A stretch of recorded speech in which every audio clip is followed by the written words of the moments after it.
Carl Jung, 6 things highly spiritual people quit slowly. The privilege of a lifetime is to become who you truly are. Carl Jung. Welcome to Spiritual Wisdom, where we guide you through the profound journey of awakening. Have you ever felt like something deep within you is shifting quietly, powerfully changing how you see the world and yourself? That's not confusing. That's a spiritual awakening. In today's video, we'll explore 6 powerful things highly spiritual people begin to let go of as they align with their true essence. These changes aren't always easy, but they are necessary for growth, freedom, and deeper happiness. Which one of these are you currently experiencing? Share your thoughts in the comments. We'd love to hear where you are on your journey. Let's awaken together. 1. Quitting the need for external validation. Most men spend the first half of their lives chasing validation, approval from their father, recognition from their peers, admiration from women, or applause from society. But one of the most powerful signs of a true spiritual awakening is the slow, deliberate process of quitting the need for external validation. In today's world, where social media trains us to measure our self-worth by likes, shares, and comments, it's easy to believe that your value is something others assign to you. But highly spiritual men begin to notice something deeper, that the cheers of the crowd are fickle, and their silence even more revealing. When you awaken spiritually, you start peeling back the illusion that worth is transactional or conditional. You realize that no number of followers can fill a soul that doesn't recognize its own light. As Marcus Aurelius once said, "It never ceases to amaze me. We all love ourselves more than other people, but care more about their opinion than our own." That's the contradiction we're here to resolve. The mature spiritual man doesn't suddenly reject the world's opinions. He simply stops depending on them. He listens without attachment. He sees without reacting, because he has slowly built a deeper relationship with himself. He no longer asks, "Do they like me?" but instead, "Do I respect the man I've become?" He understands that other people's judgments are often projections of their own pain, fears, and expectations. They don't really see you. They see their own insecurities mirrored back. And when that truth sinks in, you begin to walk differently. You speak with calm confidence. You stop over-explaining. You stop apologizing for being who you are. You stop editing yourself just to make someone else comfortable. Because at the core of every spiritual transformation is a return to authenticity, a homecoming to your own soul. In this season of spiritual awakening, you stop trying to fit into places you've outgrown. You don't need everyone to understand your path, because you finally do. You don't need to be invited to every table, because you're building your own. And the peace that comes from self-validation is not loud. It's steady, grounding, and deeply masculine. This is the kind of strength that doesn't shout. It radiates. And yes, there will still be moments when that old need for approval creeps in. But now, you're aware. Now, you pause. Now, you return to your center. So ask yourself, what part of your identity is still clinging to praise? Where are you shrinking away just to be liked? And what would your life look like if you trusted your own voice more than the noise of the crowd? That's the call. That's the daily practice. Not to prove yourself, but to know yourself. And in that knowing, you will find a freedom that no one can give you and no one can take away. Because the most sacred thing you can do is to be unapologetically yourself. Comment below, I am me. 2. Ceasing to compromise your authentic self. There comes a moment on the path of spirituality when you realize the greatest betrayal isn't what others have done to you. It's how often you've abandoned yourself just to be accepted. And that realization hits hard. From a young age, we're taught to adjust, to blend in, to tone ourselves down so we don't rock the boat. We learn to wear masks that hide our real feelings, dreams, and personalities. At school, we mimic what's popular. At work, we bite our tongue. With family, we play roles just to keep the peace. Over time, we become experts at pleasing others, but strangers to ourselves. And while this strategy may win approval, it costs us the very thing that makes us feel alive, our authenticity. But something begins to shift when you commit to your spiritual growth. You begin to quit, slowly but surely, the habit of compromising who you are. Not overnight, not dramatically, but quietly, and with increasing clarity, you start choosing yourself. You notice how exhausting it is to smile when your heart aches, how it hurts to say yes when your soul screams no. And so, with every small act of truth, you start to reclaim the parts of you that got buried under layers of performance. This isn't selfishness. This is healing. This is spiritual awakening in motion. I once knew a woman who spent nearly 15 years hiding her love for painting.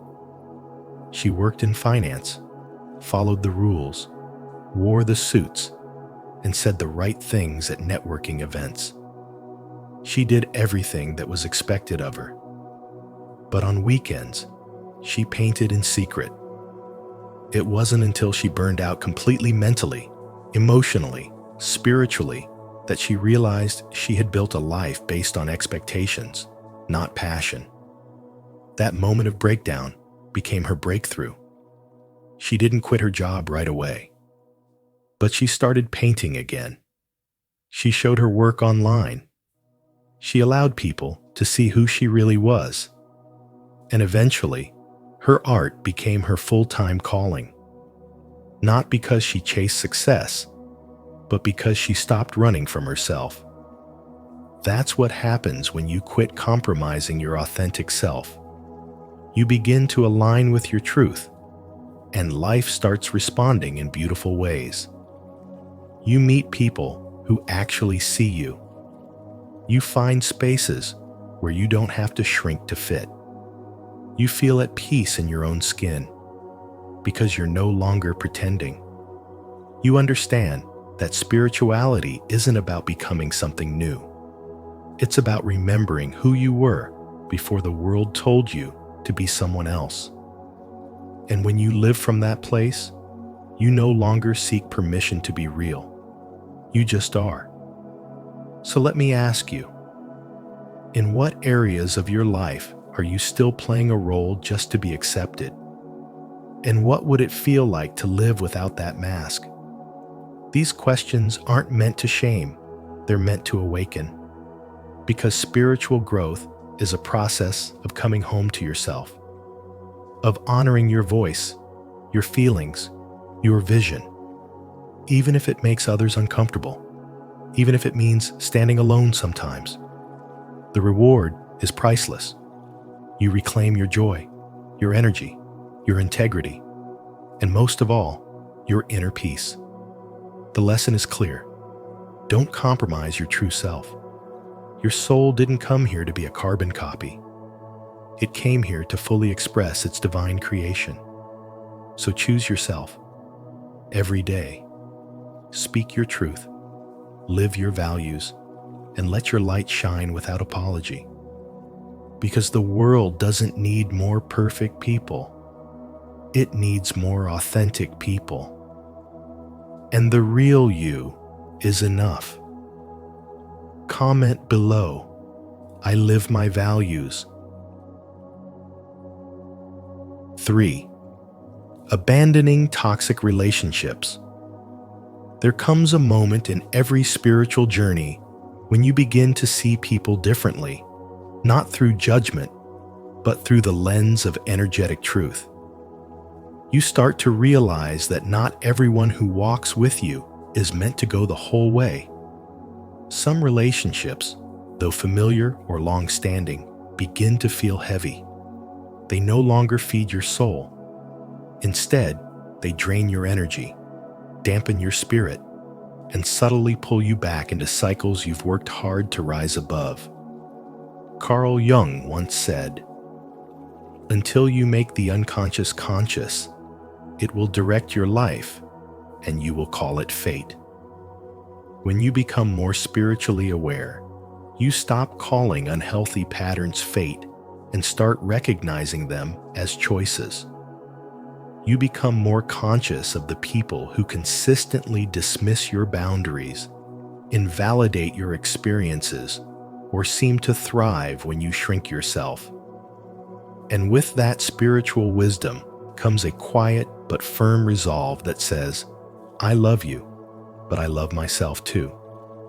You no longer feel obligated to keep relationships out of guilt, fear of conflict, or the illusion that your worth is tied to how much you can endure. Instead, you begin the slow but necessary process of quitting toxic relationships. Not always with anger, not always with drama, sometimes just with silence, space, and a firm decision not to keep exposing yourself to emotional harm. And yes, it can hurt. Sometimes the ones you need to walk away from are people you've laughed with, cried with, even dreamed with. But spiritual growth isn't just about light and peace, it's about truth. And the truth is, if someone consistently diminishes your light, they are not meant to stay in your sacred space. This is where spiritual wisdom becomes your compass. You learn to choose discomfort over betrayal of self. You learn that it's not your job to save people from the consequences of their energy. You learn that loyalty should never cost you your inner peace. When you let go of what no longer aligns, you make room for relationships that honor who you are becoming. You begin to attract people who nourish your soul. Those rare souls who see your growth and celebrate it, not resent it. People who hold you accountable with love, who stand beside you with kindness, and who walk with you, not ahead of you or behind you, because they understand the sacred balance of mutual growth. Carl Jung also said, "The meeting of two personalities is like the contact of two chemical substances. If there is any reaction, both are transformed." So ask yourself, are your current relationships transforming you, or are they diminishing you? Do they inspire your growth, or subtly sabotage it? This is not about labeling people as good or bad. It's about being radically honest about what your soul needs to thrive. Spiritual awakening calls you to love without attachment, to forgive without reopening doors, and to recognize that not every bond is sacred simply because it's old. What if your next level requires solitude before it reveals your true spiritual tribe?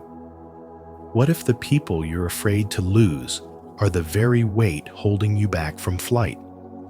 So I ask you, what kind of energy are you allowing into your sacred space? And are you willing to let go of what no longer serves your highest good?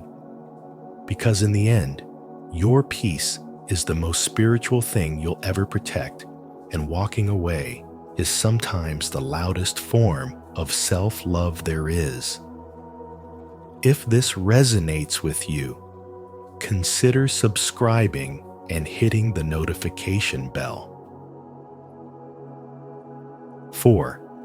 Releasing the need for control. There's a powerful line from Carl Jung that says, "What you resist not only persists, but will grow in size. And if there's one thing that highly spiritual people slowly quit as they awaken, it's the illusion that they must always be in control. At first, it feels natural to want to manage every outcome, to orchestrate life like a chessboard, where every move is calculated to prevent failure, disappointment, or pain. But beneath that desire lies a deep-rooted fear. Fear of the unknown. Fear of losing what you love. Fear of letting things fall apart. What the spiritual awakening teaches you, however, is that control is not the anchor it pretends to be. It is the very chain that keeps you bound to suffering. As you begin to walk the spiritual path, you slowly start to see the truth that trying to control everything only leads to resistance, stress, and disconnection from your deeper self. You begin to understand that there's a current far greater than your ego's agenda, a divine intelligence that moves through every moment, even the chaotic ones, and the more you try to override it, the more friction you create within yourself. That's when the shift begins, not in a single moment, but over time, like the tide slowly turning. You begin to trust. You stop fighting against the uncertainty and instead lean into it with grace. You start setting intentions not to force life, but to co-create with it. You take action, not from fear, but from alignment. And then you do something radical, you surrender. Not in weakness, but in power. Because surrender is not about giving up. It's about letting go of your attachment to how things must unfold. And in doing so, you free yourself from anxiety. You begin to realize that life is not something to be grasped with a white fist, but something to be danced with. You realize that your spiritual growth does not require you to dominate every situation. It requires you to trust that whatever happens to you is part of a deeper lesson that your soul is ready to receive. And yes, that kind of trust takes courage, especially for men who have been raised to believe that control equals power. But really, there is nothing more powerful than a man who can embrace uncertainty without letting it crush him. This is spiritual wisdom in action, learning to let go of control, not because you don't care, but because you have finally understood that life is too sacred, too vast, too alive to be bound by your expectations. So let me ask you this. What part of your life are you still trying to control? And what would happen if you simply surrendered it to something greater? This is the kind of spiritual awakening that neither screams nor whispers. It does not demand, it invites. And it does not lead to chaos, but to the quiet power of peace. You were never meant to carry the universe on your shoulders. You can only trust its rhythm and grow with its flow. Comment below. I became the best version of myself. 5. Letting go of material attachments. When you're on a path of spiritual growth, one of the most profound shifts you'll slowly experience is the letting go of material attachments. Society has conditioned us from a very young age to chase after visible symbols of success: money, luxury cars, massive homes, expensive watches, designer labels. We're taught to believe that the more we have, the more we are. But here's the truth that many people miss until they begin awakening spiritually. Those things are not the source of lasting fulfillment. They're temporary highs that fade quickly, like smoke in the wind. And as you continue to grow in spirituality, you begin to see that the real measure of abundance is not how much you can accumulate, but how deeply you can feel joy without needing anything external to validate it. Think about it. When was the last time you felt truly happy because of a thing? Not the moment you bought it, but days, weeks, or months later? Most likely, that excitement faded. That's because true contentment lives inside you, not in what you own. It's in the peace of your own mind, the sincerity of your relationships, the quiet stillness of the morning sun on your skin. Let me share a story. A man I once knew had climbed the corporate ladder, had a big house, and a six-figure income, but deep down, he felt hollow.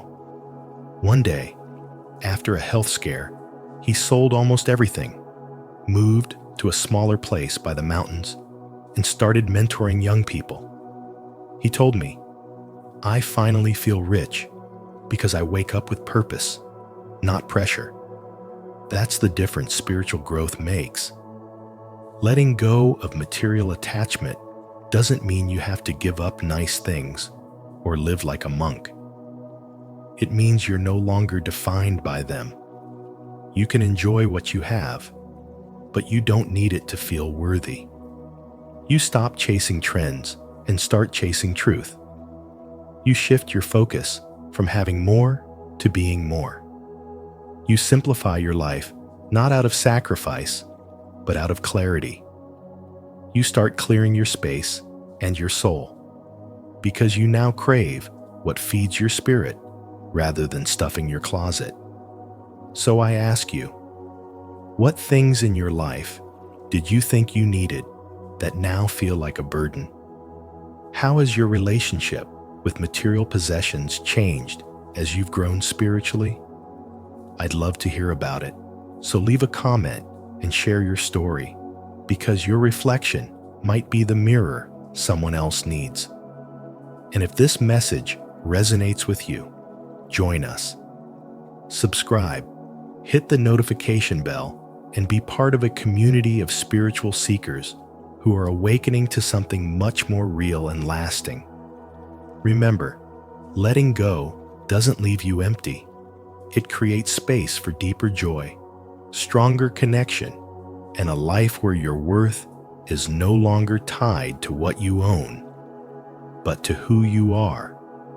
That, my friend, is the essence of true abundance and the wealth that nothing can take away from you. Comment below. I connect with positive values. 6. Quitting the fear of death.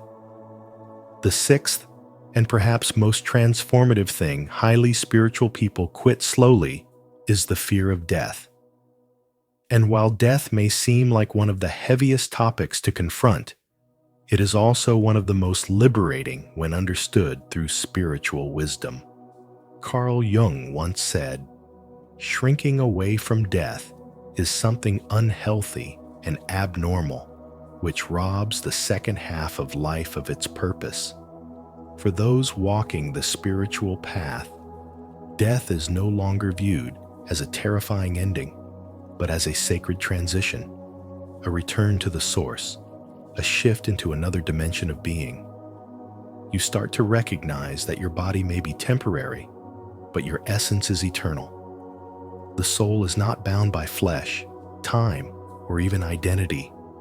It is energy, and energy never dies. Have you ever paused and wondered why the most awakened people seem so calm in the face of loss or change? It's because they've begun to make peace with impermanence, and in doing so, they've stepped into a level of freedom most people fear to touch. As your spiritual awakening deepens, you begin to let go of the idea that your worth is tied to your achievements, your status, or even your continued physical existence. Instead, you come to embrace something far more powerful: the awareness that life itself is a sacred dance of beginnings and endings, each moment rich with meaning because it won't last forever. This acceptance shifts the way you live. You stop postponing joy, you stop fearing the future, and you stop clinging to what must inevitably pass. There's a quiet clarity that replaces the panic, a stillness that enters your soul. You begin to live not just for longevity, but for presence. You breathe deeper, speak more honestly, and love more fiercely because you know that everything is temporary, and in that temporary life, life becomes more vibrant. Isn't it strange that the less you fear death, the more alive you become? This is the essence of spiritual wisdom, to not merely cope with mortality, but to embrace it as part of the divine plan. You start trusting that you are not separate from the universe, but woven into its design, that you are guided, held, and ultimately returned home. Carl Jung believed that life is a short pause between two great mysteries, and when you live with that in mind, you no longer shrink in fear, you expand in truth. What if the fear you've been carrying isn't about death at all, but about not having lived fully while you were here? What would it mean to live as if death wasn't an enemy, but a teacher? So as you continue on your path, ask yourself, are you living in fear of the inevitable, or are you awakening to the infinite? Let this question sit with you, challenge you, open you. Because when you quit the fear of death, you don't just prepare to die. You finally begin to live well. And that, dear soul, is one of the most powerful awakenings of all. What part of this message resonates with you the most? Drop your thoughts in the comments. I'd love to hear how this has shaped your journey. As we wrap up this journey through the 6 powerful things, highly spiritual people slowly let go of external validation, material attachments, the need for control, toxic relationships, the habit of compromising their true self, and the fear of death. Remember that each release brings you closer to your most authentic and awakened self. These aren't just abstract ideas. They are daily practices that can lead to real transformation and inner peace. Which of these have you started to let go of in your own life? Let us know in the comments. We'd love to hear your thoughts and experiences. If this message resonated with you, don't forget to like the video, share it with someone on a similar path, and subscribe to Spiritual Wisdom for more soulful guidance on your spiritual awakening. Your journey matters, and we're honored to walk it with you. 10 sacred stones so powerful, even demons fear them. The stone the builders rejected has become the cornerstone. This ancient verse reminds us that true power often lies in what the world overlooks. In today's video on spiritual wisdom, we explore 10 ancient stones so sacred, so energetically pure, that no demon dares to touch them. Each one holding frequencies of protection, memory, and deep spiritual alignment. Carl Jung once said that symbols carry the weight of the unconscious, and these stones are more than matter. They are keys to the soul. As you listen, reflect on how these forgotten relics mirror your own inner resilience. Which stone speaks to you most? Comment below and share your thoughts. And if this journey stirs something within you, don't forget to like, subscribe, and pass this message on. Let's awaken the ancient wisdom within us all. 1. Smoky quartz, the mirror of shadows. Smoky quartz is not a crystal that flatters the eye, it confronts the soul. Found in the shadowed highlands of Scotland, particularly in the mystical Cairngorm Mountains, this stone was never meant to shine with outward brilliance. Its power has always been inward, silent, and deep. Highland warriors wore it into battle not for decoration, but for spiritual armor. Druids and ancient shamans revered it as a mirror, not one that shows your face, but one that reveals what hides beneath it. What you see in smoky quartz is not your reflection, but your fear. And that is its sacred gift. Unlike other stones that claim to trap or bind darkness, smoky quartz does not engage in spiritual theatrics. It simply reflects the energy around it with brutal honesty, causing demons to see their own distortion and retreat. Its presence is enough to disturb what is false and amplify what is true. And when you hold it, your soul begins to remember that fear is not your enemy, it is your initiation. This stone absorbs emotional trauma like a silent witness that never judges. In times of grief, it becomes a companion that does not ask you to be strong, but simply to be. It takes the sharp edges of sorrow and softens them through grounding. When life feels unstable, smoky quartz roots you back into the earth, back into your own body, back into the ancient knowing of your soul.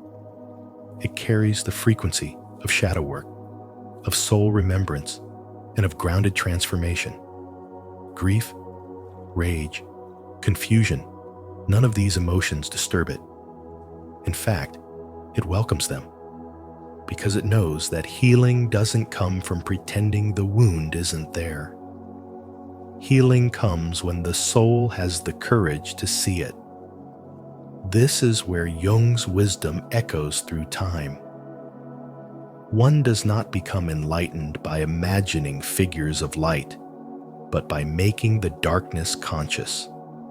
Smoky quartz does not show you who you want to be. It shows you who you are in your wholeness, in your hurt, and in your hidden strength. What makes smoky quartz feared by darkness is not its shine, it's its silence. It doesn't attack, it reveals. And in a world where most people run from their shadows, this stone stands firm and waits. It holds space for you to descend into the unspoken pain, the repressed memories, the forgotten grief you've been carrying for years. And then, quietly, it begins to shift the weight. It doesn't remove the burden, but it reminds you that you were never weak for carrying it. For the man who has lived through loss, for the one who's been taught to suppress his tears, for the soul that feels too much and speaks too little, this stone becomes an anchor, a sacred ally. It will not rescue you, but it will never abandon you. And that alone makes it powerful. In ritual, in meditation, or simply in your pocket as you move through the world, smoky quartz becomes more than an object. It becomes a presence. It vibrates with the memory of warriors, of mystics, of men who chose the path of soul mastery over surface success. It doesn't make promises. It asks you to look, to feel, to remember, to reclaim. That is its only demand. And if you answer it not with perfection, but with presence, you may find that what once haunted you no longer holds power. Because the soul that has faced its own shadows becomes untouchable. And in that quiet clarity, no demon dares to linger. Have you ever faced your own shadow through a spiritual tool? If so, share your experience with smoky quartz or shadow work in the comments so others can learn and grow. If not, comment below. I'm ready to look within. And let's begin this journey of fear mastery and deep grounding together. 2. Rainbow Obsidian, the blade that seals. Rainbow obsidian is more than just volcanic glass. It is a sacred weapon forged in the depths of fire, laced with iridescent waves of color that flicker like truth trying to surface. Found in regions like Mexico, Japan, In Oregon, this ancient stone once shaped ceremonial daggers, not for war, but for spiritual confrontation. It cuts through illusion the way lightning slices the sky, clean, fast, undeniable. It doesn't ask for permission to reveal what's hidden. It simply does. Emotional wounds, repressed fears, long-buried pain, this stone brings them to the surface not to torment you, but to liberate you. It is known to amplify what resides in the shadow, making it impossible to hide behind smiles or distractions. And this is precisely why no demon dares to touch it, because rainbow obsidian tells the truth. In a world obsessed with projection and performance, the presence of this stone feels like a silent but unyielding force that strips everything down to its core. It's not here to make you feel better. It's here to make you see clearly. As Carl Jung taught, until you make the unconscious conscious, it will direct your life and you will call it fate. Rainbow obsidian is the blade that performs this unveiling. It is an archetype of the inner sword, the one that slices through denial and confronts you with what you've always known but never wanted to face. I once knew a man, a successful executive admired by many, who carried a piece of rainbow obsidian in his pocket. Outwardly, he was composed, accomplished, but within, he was haunted by inexplicable rage. A spiritual guide once told him, "This stone will show you where the bleeding began." He scoffed at first, but over time, in stillness and silence, the stone became more than just a talisman. It became a mirror. His meditations became intense, raw, filled with buried memories and forgotten tears. Childhood wounds he thought he had outgrown re-emerged with clarity, and what followed was not collapse, but transformation. He didn't become someone else. He returned to himself. That's the real alchemy of rainbow obsidian. It doesn't change you, it reveals you. It forces you to stand naked in front of your own soul, to see the scars you tried to pretend weren't there, and to recognize that they were never shameful. They were maps.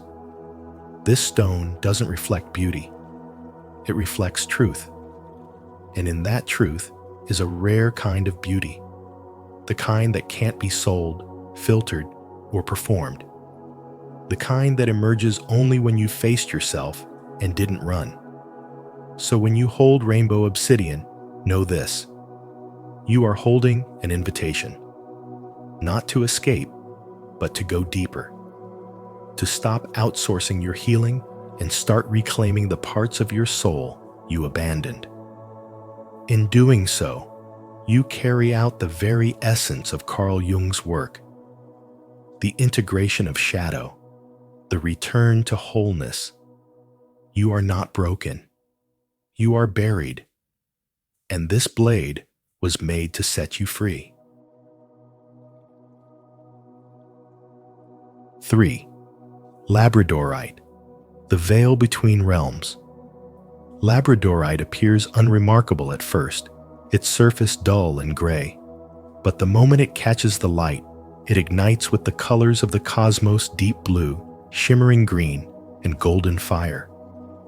This inner glow is no accident. It's a spiritual phenomenon. The ancient Inuits believed Labradorite originated from the frozen fire of the northern lights, and they used it to communicate with the mystical energies of the aurora. It has long been regarded not as a shield against darkness, but as a transformer of it. Rather than repelling negative energy, Labradorite changes its frequency, altering the energetic field so profoundly that demonic forces, spiritual parasites, and low vibrational entities cannot maintain their clarity in its presence. They become disoriented, stripped of focus, unable to anchor themselves. This stone doesn't destroy darkness, it alchemizes it, It's not about escape. It's about mastery of energy, the kind of spiritual evolution where fear dissolves, not because you fought it, but because you changed the entire frequency of the battlefield. Carl Jung's wisdom echoes here. One does not become enlightened by imagining figures of light, but by making the darkness conscious. Labradorite is a companion in that journey. It helps you walk through shadow with open eyes. Its frequency opens portals between waking life and the dream state, inviting mystics, intuitives, and spiritual seekers to explore the hidden dimensions where truth speaks in symbols and the soul remembers what the mind has forgotten. Holding this stone is like tuning a cosmic dial. Your awareness shifts, and you begin to perceive what was once invisible. It does more than protect, it initiates. In the presence of Labradorite, ordinary perception gives way to deeper knowledge. It's as if time folds, and you're able to access wisdom stored in the unseen. The veil between the worlds thins, and you realize that you are not lost. You are being guided. In that space, darkness loses its grip because you're no longer playing by its rules.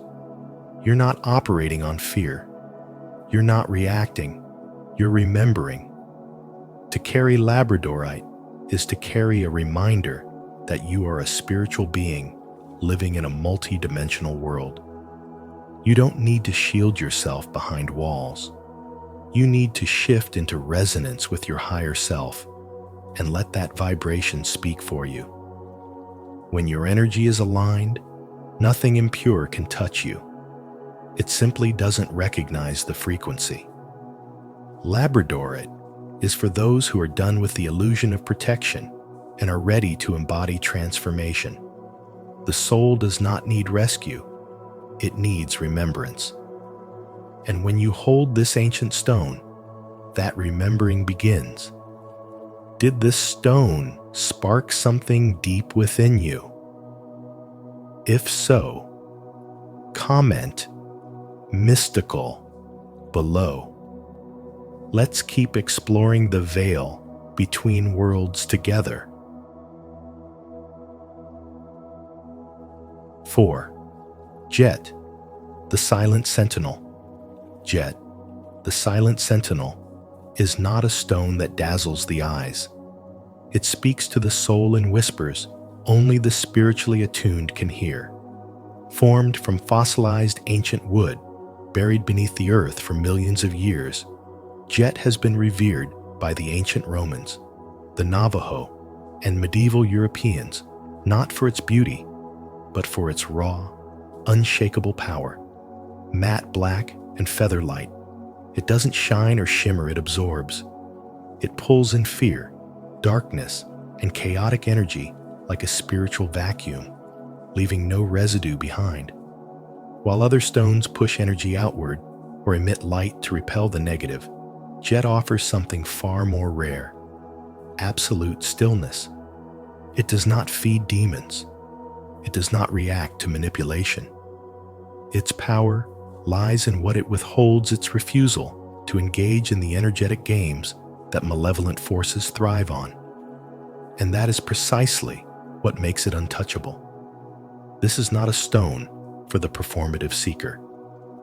Jet doesn't serve those chasing status or surface-level healing. It's for the man who has been through things he doesn't speak about. The one who carries the weight of others but rarely shows his own cracks. Jet is for the spiritual warrior who doesn't want a spotlight but needs a shield. It grounds the soul without numbing it. It keeps you whole when your world threatens to fragment. In a time when energy is constantly demanded, stolen, and distorted, jet gives you nothingness as power.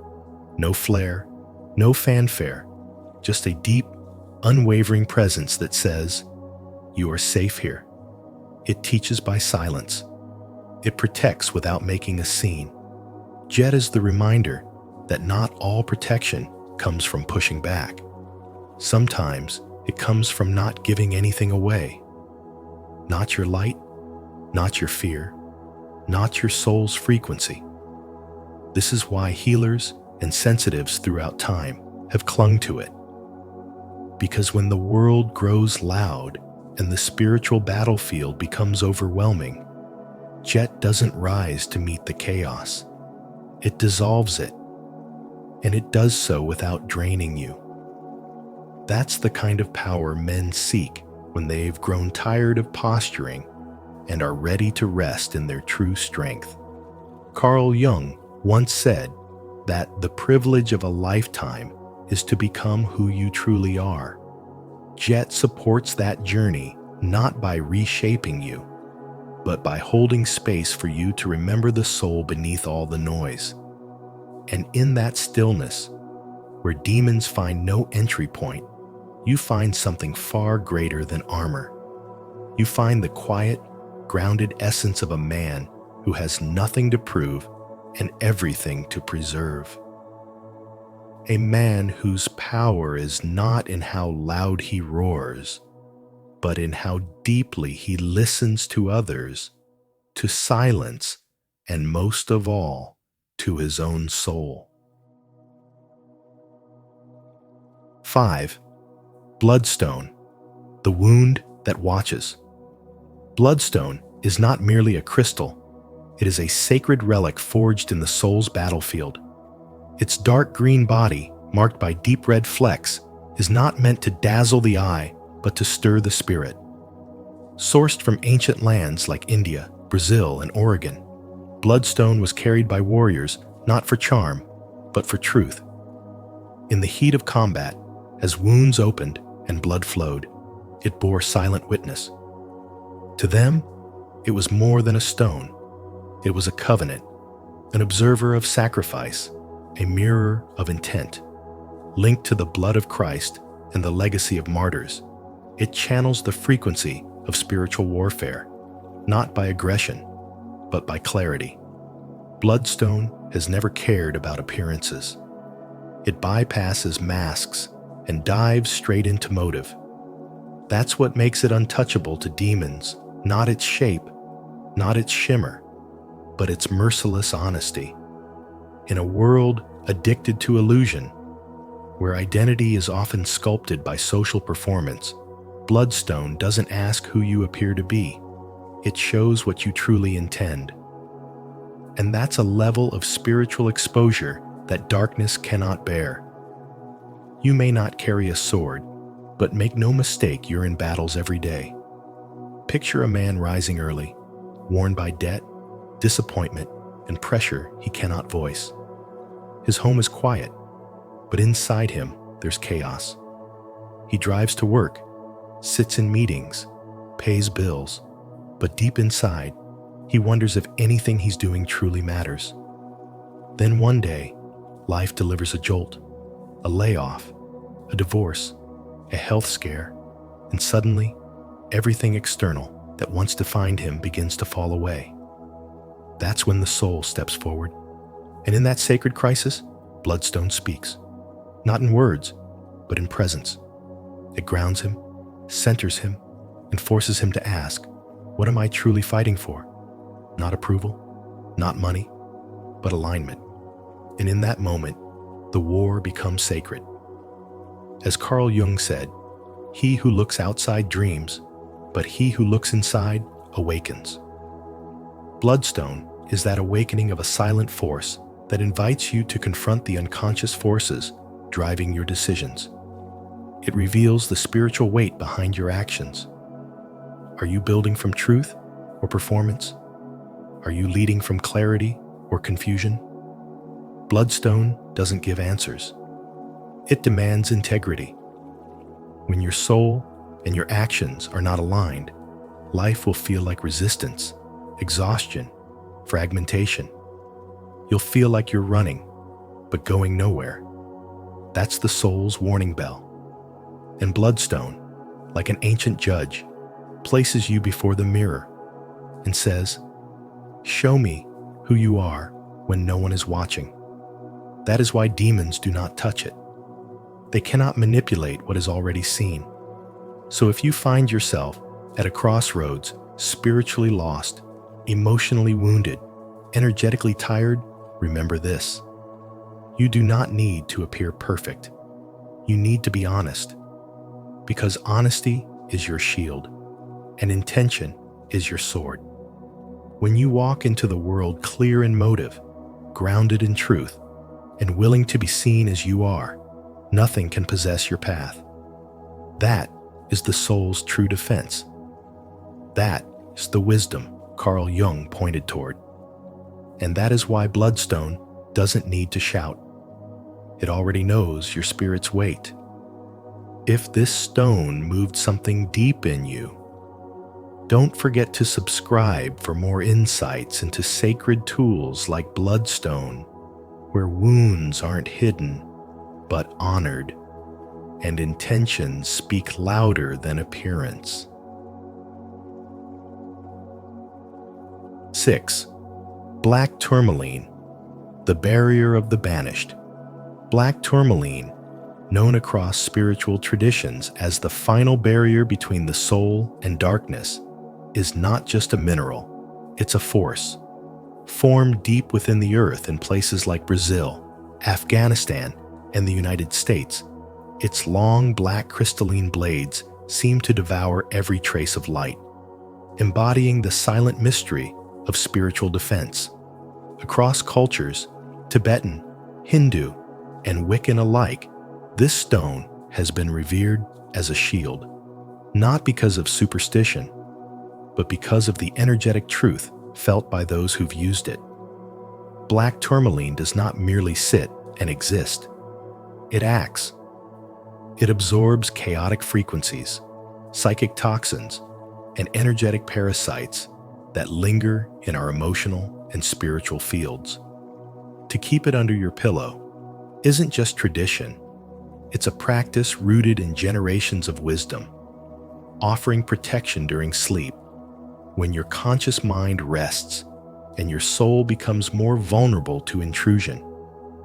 It is said that demons cannot penetrate the field of one who vibrates with truth. And Black Turmoline helps you do just that, not by adding something new to you, but by stripping away interference so that your soul's natural harmony can resonate clearly. When Carl Jung said, "In all chaos, there is a cosmos," he pointed to a secret that this stone seems to understand. That spiritual protection is not about fear or escape, but alignment. This stone doesn't fight darkness. It makes you invisible to it. It doesn't shout. It silences what tries to shout at you. The reason no demon dares to touch it isn't because it threatens them directly, but because it represents a state of spiritual clarity where their influence has no home. Those who walk a spiritual path know this. Your energy speaks before you do. And tourmaline is one of the few stones that helps purify that energy without noise or demand.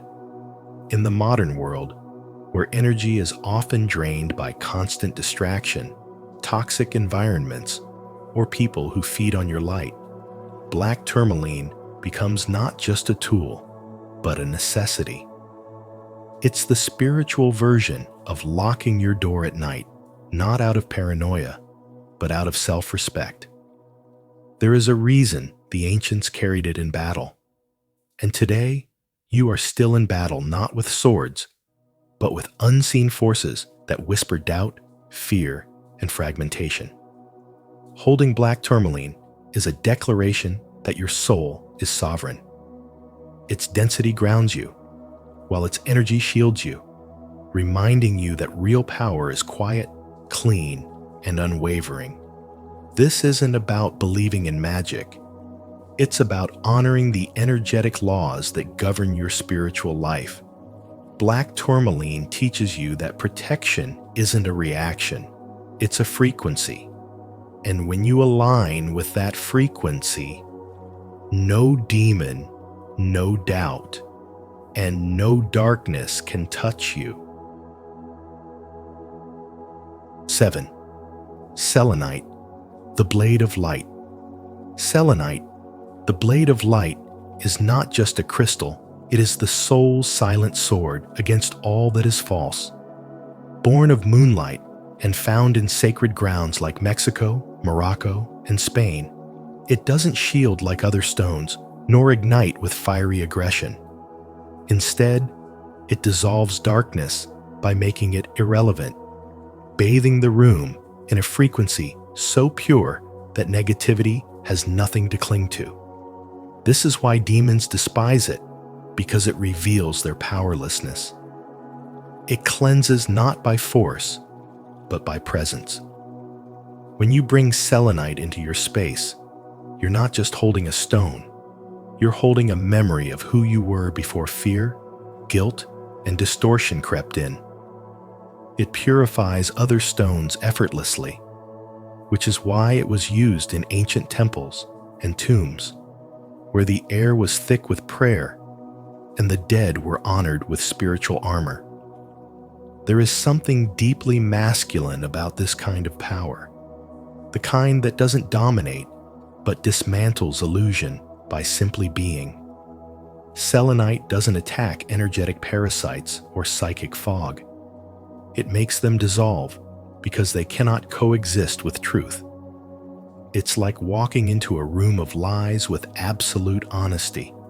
Everything false collapses. This is not brute strength. This is refined clarity. Even though selenite is physically delicate, prone to chipping or crumbling under pressure, it embodies the paradox of the awakened man. The soul is indestructible, not because it fights, but because it remembers. And in that remembrance, every shadow loses its grip. The real spiritual warrior does not need to raise his voice. His alignment speaks louder than any battle cry. Carl Jung said, "The privilege of a lifetime is to become who you truly are." And selenite reminds you that you were never meant to be buried under confusion, addiction, trauma, or spiritual noise. Its glow is not just visual, it's vibrational. With it, you feel layers peeling off, energy that doesn't belong to you, beliefs you didn't choose, wounds you were never meant to carry. It cuts without bleeding. It pierces without pain. It's the soul's scalpel, precise and holy. And in a world that trains men to armor up, toughen up, and shut up, selenite invites you to do something far more radical, to lighten up, not in humor, but in essence. To strip back what was never yours and return to what was always true. It doesn't make you untouchable by hiding you. It makes you untouchable by illuminating you. In its presence, your energetic field becomes uninhabitable to anything that feeds on chaos. That is why no demon dares to touch it, not because it burns, but because it exposes. In the light of selenite, nothing false survives. Only the soul remains. Are you ready to cut through the fog and step into clarity? If so, comment below. I claim the light to show your commitment to cleansing your spirit with the power of selenite. 8. Amethyst, the crown of clarity. Amethyst, the violet quartz revered for over 5,000 years, is not merely a gemstone, it is a spiritual force, a crown of clarity that has adorned the heads of priests, monks, and mystics from Uruguay to Russia to Brazil. Unlike stones that are said to shield or block dark energies through force, amethyst does something far more profound. It elevates you beyond their reach. This is not about confrontation, it's about ascension. Carl Jung once observed that symbols are the natural language of the soul, and amethyst is precisely that, a symbol of higher truth, clarity, and inner alignment. It doesn't fight with shadows. It makes you luminous enough that shadows no longer apply. It aligns your third eye, clears mental fog, and gently seals your aura so that chaos cannot penetrate your calm. In spiritual psychology, this isn't just protective, it's transformative. Instead of asking, "How do I fight?" the wearer of amethyst begins to ask, "How do I rise?" In a world where everything is vying for your attention, where algorithms are designed to hijack your nervous system and fear is broadcast like a signal, amethyst becomes a spiritual anchor in the noise. I recently spoke to a burned-out ICU nurse who had been absorbing the pain of others for years without knowing how to release it. She told me that after receiving an amethyst pendant as a gift, she began to wear it during her shifts. At first, it was just a token, a small comfort. But slowly, something shifted. The energy of the ER didn't stick to her the way it used to. She described it not as magic, but as memory, as if every time she touched the stone, her soul whispered back to her, "You're safe. Come back." This is the deeper nature of spiritual tools. They remind you of what you've forgotten in the noise. Carl Jung taught that individuation, the process of becoming whole, requires the integration of unconscious symbols. Amethyst, in this sense, is not just protection from dark forces. It is a mirror of your higher self, asking you to rise, not react. So many people today are focused on how to banish, block, or cleanse negative energy. But what if the most powerful thing you could do was simply ascend in frequency to where the negativity cannot touch you? That's what amethyst does. It tunes your energy like a sacred instrument. When your soul resonates at its true frequency, the noise fades. The demons can't find you because they exist at a different bandwidth. This is not just metaphysics. This is spiritual psychology in action. When you wear amethyst, you are not wearing a defense. You are wearing remembrance. You are embodying the truth that clarity is your birthright, that peace is not passive, but powerful. And in that space of centered vision, you begin to see through illusion, bypass manipulation, and reclaim your spiritual sovereignty. The lesson here is simple but deeply profound. You do not need to fight darkness when you are made of light. You do not need to fear confusion when you are crowned with clarity. The real strength of the soul is not in its ability to attack, but in its refusal to descend. So let the world swirl below. Let fear scream for attention. You, with amethyst on your heart or in your palm, are already above it. 9. Moldavite, the starfall catalyst. Moldavite, known as the starfall catalyst, is not just a stone, it's a spiritual ignition born of fire and cosmic force, created when a meteor struck the Earth over 15 million years ago in the region now called the Czech Republic.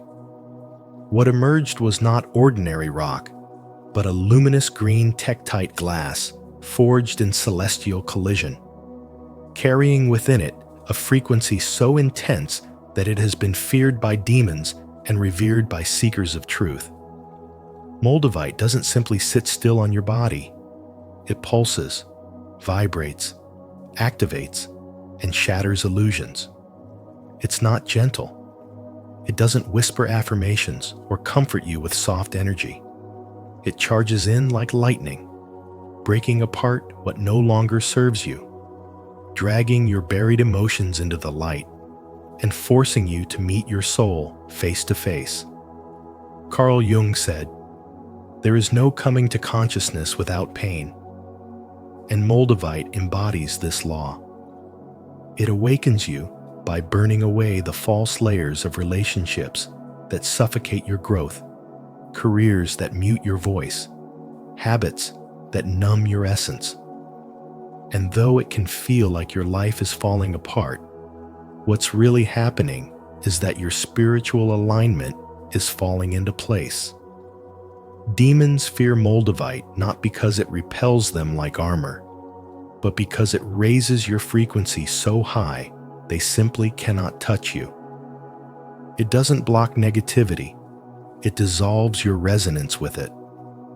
You become invisible to what once had power over you. Moldavite doesn't shield, it transforms. It's not a stone of protection, it's a stone of obliteration and resurrection. It doesn't ask permission to work, it acts. Those who carry Moldavite often report sudden upheavals, profound dreams, emotional breakthroughs, and life-altering realizations. But these aren't side effects. They are the essence of the stone's purpose. In spiritual terms, Moldavite is a soul's wake-up call. It's the alarm bell that rings when you've been sleepwalking through life, playing roles you didn't choose, chasing goals that aren't yours. It rips off the mask and reveals the truth beneath, and in that raw clarity, transformation begins. This is why it is said, no demon dares to touch it. Darkness cannot exist in the presence of spiritual fire. In a world obsessed with safety, comfort, and control, Moldavite speaks a different language, one of surrender, truth, and frequency. It doesn't want you to be calm. It wants you to be clear. It wants you to stop asking for validation from a world asleep and start listening to the burning pulse of your own soul. When a person holds Moldavite and suddenly feels everything shifting, it is not the stone causing chaos, it is the soul finally removing interference. Like tuning a radio to a higher spiritual frequency, Moldavite reminds you of what you already are beneath the noise. And the moment you align with that truth, your life accelerates not in the direction your mind planned, but in the direction your soul always intended. The journey isn't easy, but it is real. Because Moldavite doesn't guide you to comfort, it delivers you to your destiny. 10. Lapis lazuli, the eye of the divine. Lapis lazuli, the deep celestial blue stone mined from the ancient mountains of Afghanistan, is not just a gem, it's a spiritual weapon. Feared not for its physical form, but for the truth it brings to light. Its rich indigo hue, often described as the color of the midnight sky, has long been associated with divine wisdom and higher perception. Worn by pharaohs, prophets, and mystics throughout history, lapis was never merely ornamental. It was chosen for its power to open the inner eye, the gateway to the soul's unfiltered vision. It doesn't battle darkness like fire battles night. Instead, it reveals it. Lapis doesn't destroy the lie. It removes the veil so you can see it for what it is. And that's precisely why demons fear it. Not because it harms them, but because it renders them powerless by exposing the truth they hide behind. In the language of the soul, lapis is a call to remember, to strip away falsehoods, to awaken the silent knowing that lives beneath distraction and ego. Its presence is not loud or violent. It is still, yet unrelenting. It pierces illusion like a blade of insight, dissolving the masks men wear when they've forgotten who they truly are. Carl Jung's observation that your vision will become clear only when you can look into your own heart is the essence of lapis. This is the stone that teaches men how to see not with the eyes, but with the soul. It sees through manipulation, denial, self-deception, and the socially constructed identities that keep you small. When worn or held close, it doesn't comfort, it confronts. And in doing so, it becomes the most powerful spiritual ally a man can possess. This stone was laid into the eye sockets of statues, placed on the foreheads of royalty, and carved into seals, not because it was rare, but because it was sacred. It opened perception, invited divine counsel, and awakened the soul's ancient memory. Lapis is the eye of the divine. When you engage with it, you're not adding something new. You're recovering what was lost. You're tuning back into the frequency of your original essence.